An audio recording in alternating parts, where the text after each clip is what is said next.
বিসমিল্লাহির রহমানির রহিম। আসসালামু আলাইকুম। কৃষিকথা ইউটিউব চ্যানেলে আপনাকে স্বাগতম। এই মুহূর্তে যেখান থেকে বসে আমার এই অনুষ্ঠান দেখছেন, সবাইকে আন্তরিক শুভেচ্ছা জানিয়ে শুরু করছি আজকের ভিডিও। দর্শক, আজ আমি আসছি নেত্রকোনা কেন্দুয়া থানা, যেখানে আসাদুল ভাই হাঁস খামার অ্যান্ড হাঁস, যেখানে বিভিন্ন ধরনের হাঁস বিক্রি করা হয়। সেই আসাদুল ভাইয়ের কাছে আসছি। তিনি দীর্ঘদিন যাবৎ হাঁসের সাথে সম্পৃক্ত, এবং তিনি কি যাতে হাঁস বিক্রি করেন এবং কোন ধরনের হাঁসগুলো খামারে তুলে দেন, এবং হাঁস পালন করে খামারে কতটুকু স্বাবলম্বী হতে পারছেন, সেই কথাগুলো জানবো এবং আপনাদেরকে জানানোর চেষ্টা করবো। চলুন দর্শক, কথা না বাড়িয়ে শুরু করি আজকের ভিডিও। আসসালামু আলাইকুম ভাই। ওয়ালাইকুম সালাম। ভালো আছেন ভাই? হ্যাঁ ভাই, ভালো। আপনি ভালো? নাম কি আপনার? আলহামদুলিল্লাহ। আপনার নাম কি? আমার নাম আসাদুল হক। আসাদুল হক। আপনার গ্রামের বাড়িটা কোথায়? আমার গ্রামের বাড়ি লগা কেন্দ্র থানা, মাসকা গ্রাম। হাঁস পালনের অভিজ্ঞতা কতদিনকার? 20 বছর। বছর আর কি। এই যে হাঁসের সাথে আপনি সম্পৃক্ত, হাঁস পালনকে কতটুকু লাভবান হতে পারছে বা খামারি? হ্যাঁ, যারা নিতেছে এরা তো লাভবান হইতেছে, এমনকি আমিও লাভবান। হাঁস পালা তো অনেক লাভ। আপনি শুরুটা কিভাবে করছিলেন? শুরুটা প্রথম যখন এই জিংজিং হাঁস আসছে না, এই ক্যাম্বেল হাঁস আসছে না, তখন আমি দেশি হাঁস এই ডিম দিয়ে ফুটায় ফুটায় আস্তে আস্তে আস্তে আস্তে করলাম, এই ফুটায় ফার্ম করলাম। তখন 150টা এইভাবে হাঁস পালতাম। তখন দেখলাম হাঁসের মধ্যে এই অনেক লাভ। এই লাভের সাথে তো অন্য কোনো কিছুর তুলনা নাই। পরে আস্তে আস্তে যখন নারায়ণগঞ্জ থেকে বাচ্চা আনলাম, যে এই ক্যাম্বেল হাঁস আসলো, আসার পরে আস্তে আস্তে শুরু করলাম। এখন তো সারা দেশেই মোটামুটি ছড়ায় গেছে। আপনি এই হাঁসগুলো কোন কোন বাংলাদেশের কোন কোন জেলাতে দিয়ে থাকেন? আমি দিতে টেটনাপ গেছে, চিটাগাং গেছে, চট্টগ্রাম গেছে, এরপরে আপনার এই বরগুনা গেছে, এই বরিশাল গেছে, খুলনা, এই ফরিদপুর, যশোর, মাগুরা, বিভিন্ন দেশে, মানে কয়টা সিলেট। হ্যাঁ, সারা বাংলাদেশে আমার হাঁস সারা বাংলাদেশেই নেই। আপনারা মনে করেন যে কোন জাতের হাঁস দিয়ে খামারিরা খামার করলে লাভবান হতে পারে? জিংজিং অথবা খাকি ক্যাম্বেল, এই দুইটাই বলো। কেন এগুলো দিয়ে করলে খামারিরা লাভবান হতে পারে? এইটার এই ডিম বেশি দেয়, আর এটা কাদা মাটি আর পানি নেই, যে কোনো জায়গায় সে খাইতে পারে। হাঁসের প্রধান খাবার কি? হাঁসের প্রধান খাবার হলো শামুক আর ধান। হাঁসের ডিম বৃদ্ধি করার জন্য আপনি কী কী খাবার দিয়ে থাকেন খামারিদের? যদি চলন্ত মানে বাহিরে খাদ্য খায়, তাহলে বাহিরে ফুক, মাহর, ধান, শামুক এইগুলো খাইতে খায়, ডিম পারে বেশি। আর আবদ্ধ অবস্থা হলে গম, হিট, ধান। সেক্ষেত্রে হাঁসে খামারি করে হাঁস 1000 হাঁস থেকে কী পরিমাণ ডিম পেতে পারে? 1000 হাঁসের থেকে 700, 750, 800 পর্যন্ত ডিম একসাথে পারে।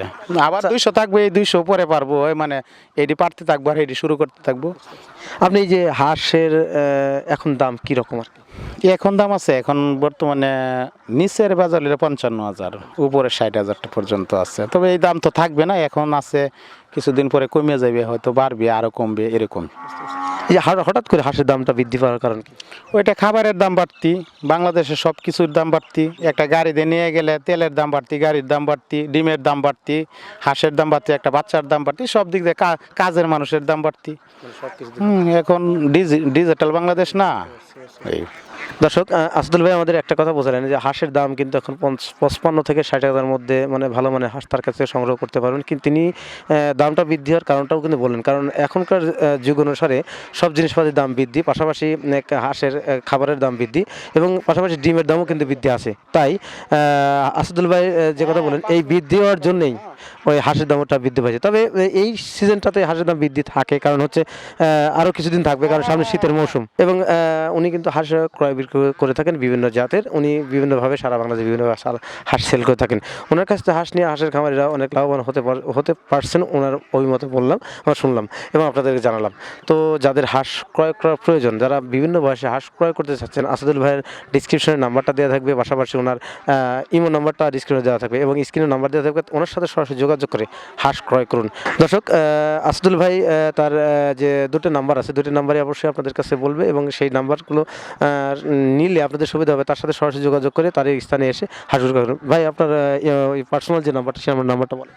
আমার নাম্বারটা হলো 01713 54 86 47। আবার বলুন প্লিজ। 01713 54 86 47। শুধু কন্ট্যাক্ট নাম্বার, আপনার শুধু কন্ট্যাক্ট নাম্বারই আছে না ইমো নাম্বারও আছে? ইমো নাম্বারটা বলুন। 01716 36 88 38। 01716 36 88 38। দর্শক, ওনার বাসা নেত্রকোনাতে। আসলে নেত্রকোনার লোকে একটু যেভাবে বলে, নাম্বারটা মানুষের মিস্টেক হওয়ার সম্ভাবনাও থাকে। যেমন উনি 36 বললো, 36 বলতে 36। ওনার ওই নাম্বারটা যোগাযোগ করে ওনার সাথে ইমোতে কন্ট্যাক্ট করতে হবে। যারা দেশের বাইরে থাকেন, যারা দেশের বাইরে থেকে ইমোতে যোগাযোগ করতে, তারা ওই ইমো নাম্বারে ফোন দিয়ে তার সাথে যোগাযোগ করতে পারবেন। ওনার ওই নাম্বারটা অবশ্যই ডিসক্রিপশনে দিয়ে থাকবো। এই নাম্বারের সাথে যোগাযোগ করে আপনার নির্দিষ্ট জায়গায় এসে হাঁসগুলো ক্রয় করুন এবং খামার করুন, দেশ গড়ুন। এই প্রত্যাশা আজকে প্রতিবেদন এখানে সমাপ্ত করছি। ভালো থাকেন, সুস্থ থাকেন, আল্লাহ হাফেজ।